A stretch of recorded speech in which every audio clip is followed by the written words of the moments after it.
विद्यार्थियों, good afternoon all of you.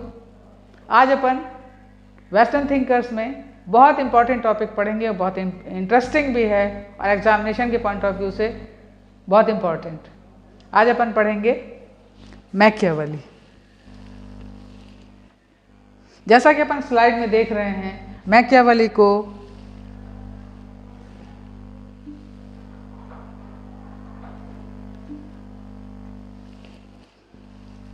Italy का चाणक्य कहा जा रहा है। जैसे भारत में चाणक्य जो प्रसिद्ध हुए हैं, भारत में उन्हें चाणक्य कहा जाता है, और इटली का चाणक्य अपन देख रहे हैं मैकियावेली को कह रहे हैं। मैकियावेली का जन्म 3 मई 1469 को होता है और उन्हीं दिनों पुनर्जागरण भी हो रहा है, इसलिए वो पुनर्जागरण के अग्रणी भी कहला रहे हैं। आधुनिक युग का प्रारंभ भी हो रहा है, आधुनिक युग के जनक कहला रहे हैं। और ये जो मैकियावेली हैं, इनका जन्म इटली के फ्लोरेंस शहर में होता है। फ्लोरेंस शहर उस समय पुनर्जागरण का इटली के अंतर्गत केंद्र बिंदु था, इसीलिए उन सभी परिस्थितियों का प्रभाव मैकियावेली पर पड़ता है। मैकियावेली जब अपनी रचनाएं लिखते हैं तो जब द प्रिंस जो है, ये उन्होंने फ्लोरेंस के शासक मेडिसी को समर्पित की थी। ये द प्रिंस आप सामने देख रहे हैं। द डिस्कोर्सेस और द आर्ट ऑफ वार। बच्चों, ये तीनों किताबों को आप बड़े ध्यान में रखिए, क्योंकि इन्हीं तीनों किताबों का रेफरेंस इस जो अपन टॉपिक पढ़ रहे हैं आज, इसमें बार बार आएगा, क्योंकि उन्होंने अपनी तत्कालीन परिस्थितियों को इन्हीं में लिखा है। ये तो ठीक है कि उन्होंने अपनी समकालीन परिस्थितियों को इसमें लिखा, इसमें प्रकाश डाला, पर सबसे बड़ी बात है कि उन्होंने इसका समाधान भी इसी पुस्तक में प्रस्तुत किया है। और यही वजह है कि मैकियावेली अन्य विचारकों से कुछ अलग माने जाते हैं।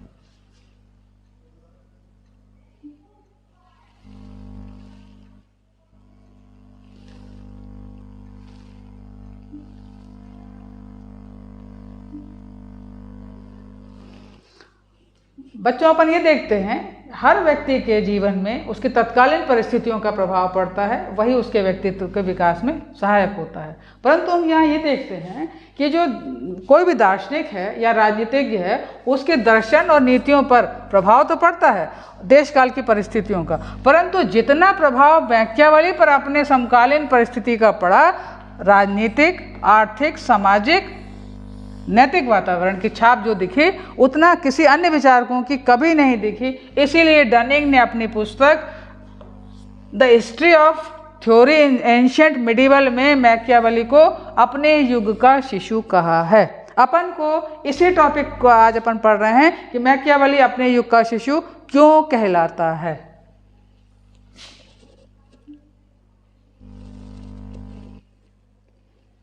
अब अपन इसमें ये देखते हैं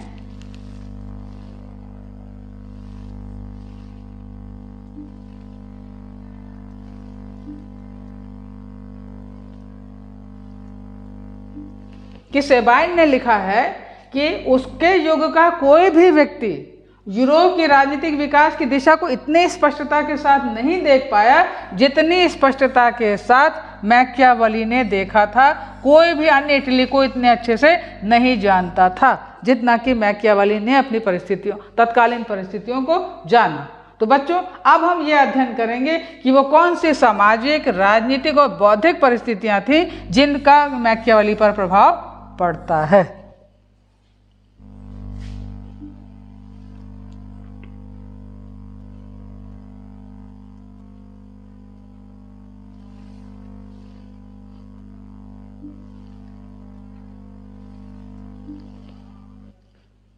पहला कारण अपन यदि देखें तो इटली का राजनीतिक विभाजन तथा पतन। अपन ये पढ़ रहे हैं ऐसी कौन सी परिस्थितियां थीं जिन पर कि मैकियावेली का प्रभाव पड़ता है, और जिन परिस्थितियों का प्रभाव मैकियावेली पर पड़ रहा है। ये उस समय की तत्कालीन इटली का मैप है, राजनीतिक उसका मैप है। उसमें ये दिखाया जा रहा है इटली 5 भागों में विभाजित है। ठीक, अब आप देखिए कि इटली कौन से 5 राज्यों में विभाजित है।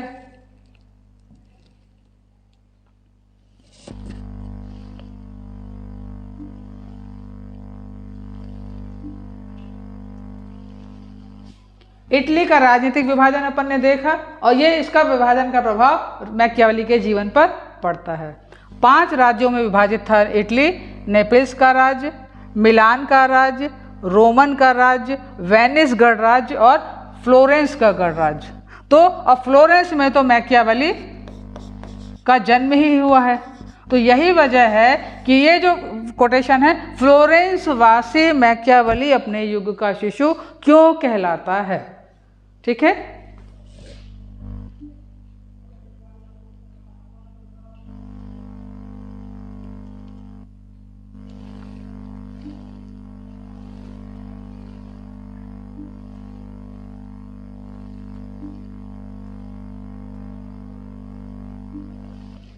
अपन ने यहाँ ये देखा कि ये जो 5 राज्य थे उनमें आपस में टकराव की स्थिति थी और नैतिक दृष्टि से भी इटली का पतन हो चुका था। वहाँ के लोग, ये जो सैनिक थे, यदि सैनिक के रूप में लड़ते थे किसी राज्य के लिए, वो जो 5 राज्य में विभाजित थे, जो राज्य उनको अधिक धन दे देता था, धन की लालच में वो बिक भी जाते थे और किसी भी राज्य की तरफ से वो लड़ने लगते थे और सच्चाई और ईमानदारी कहीं भी नहीं थी। चर्च का साम्राज्य समाप्त हो चुका था और जो वहाँ के जो पादरी थे, पवित्र पोप वाले जो थे, उनमें कोई इंसानियत नहीं रह गई थी। तो मैकियावेली चाहता था कि ये जो 5 राज्यों में इटली का विभाजन हुआ है, इटली को एक ऐसा शासक मिले जो एकता के सूत्र में बांध सके और राजतंत्र की स्थापना कर सके। और उस समय जैसा अपन ने मैप में भी देखा था कि फ्रांस और स्पेन इटली को हड़पने के लिए बिल्कुल तैयार बैठे थे। तो इसी उद्देश्य को लेकर मैकियावेली ने अपने ग्रंथ डिस्कोर्सेस और आर्ट ऑफ वार में कहा कि हमको इटली को इस तरह हड़पने से बचाना चाहिए।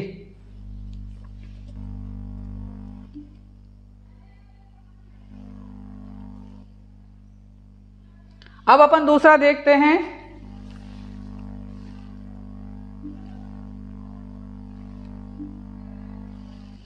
राजतंत्र की पुनर्स्थापना।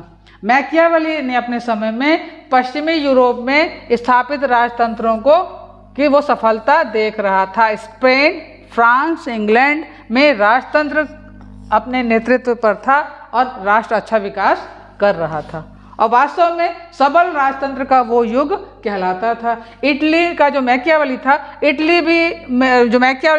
इटली में भी एक ऐसे शासन की स्थापना की उसने कल्पना की थी कि मैं ऐसा शासन यहाँ पर होना चाहिए, राजनीतिक शक्ति का केंद्रीकरण हो और इटली में एकता स्थापित हो सके, शक्तिशाली राष्ट्र बन सके और ये जो भाड़े के सैनिक की परंपरा है ये बिल्कुल भी नहीं होना चाहिए। तो मैकियावेली ने अपने ग्रंथ द प्रिंस और डिस्कोर्सेस में इसी विचारों को निरंतरता प्रदान की थी।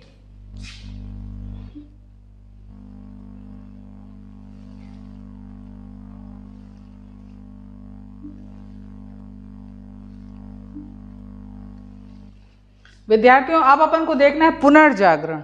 पुनर्जागरण का मैं आप लोगों को बहुत ध्यान देना चाहूँगी कि मैकियावेली का जब जन्म होता है तो वो अद्भुत समय था, संक्रमण काल था। मतलब मध्य युग का अंत हो रहा है, नए युग का उदय हो रहा है, जिसे कि हम पुनर्जागरण का समय कह रहे हैं। तो मध्य युग जो था वो समय पर अपनी पकड़ खो रहा था और दूसरा युग आ रहा था। मतलब नए युग का प्रारंभ हो चुका था और नए युग का जो था वातावरण, समस्त यूरोप में बौद्धिक वातावरण जो था बौद्धिक पुनर्जागरण के दौर से गुजर रहा था।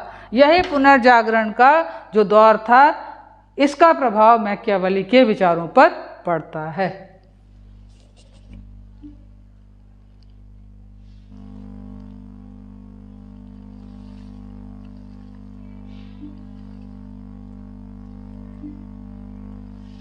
इटली में ये जो पुनर्जागरण हुआ 16वीं शताब्दी में, यह पुनर्जागरण अपनी चरम सीमा पर था और इसीलिए इटालियन का जो पुनरुत्थान है यह भी कहा जाता है। और पुनर्जागरण ये जो आंदोलन था, मध्यकाल की पारलौकिकता समाप्त होने लगी थी और पुनर्जागरण की जो धर्म की जड़ें जो गहरी पड़ी थी उस पर कड़ा प्रहार किया गया। और ये जो आंदोलन था पुनर्जागरण का, मनुष्य के स्वतंत्र बौद्धिक विकास को प्रोत्साहित कर रहा था। ये रचनाओं में देखने को मिलता है अपन को मैकियावेली की।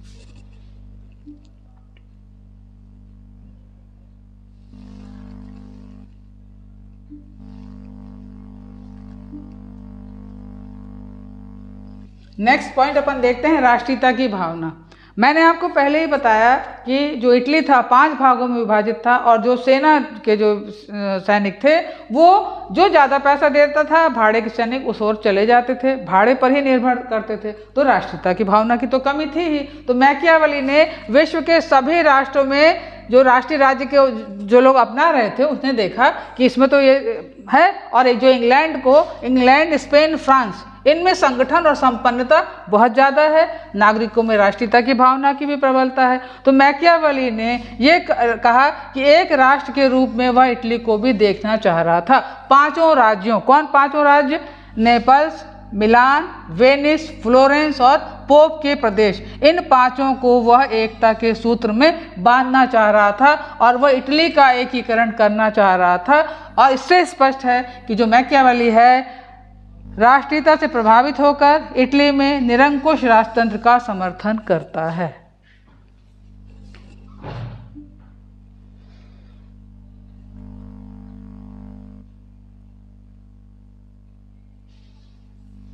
और अपन ने ये देखा कि इटली में जब ये स्थापना कर रहा है तो उसने धर्म की जड़ों पर गहरा प्रहार किया ताकि नए जागरण का काल उसको दिखाई दे।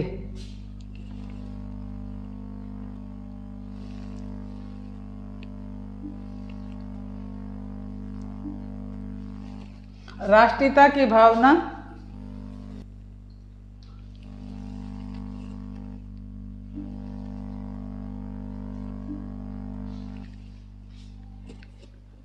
आखिरी कारण है व्यवहारवाद और व्यक्तिवाद का समर्थन कौन करता है? मैकियावेली।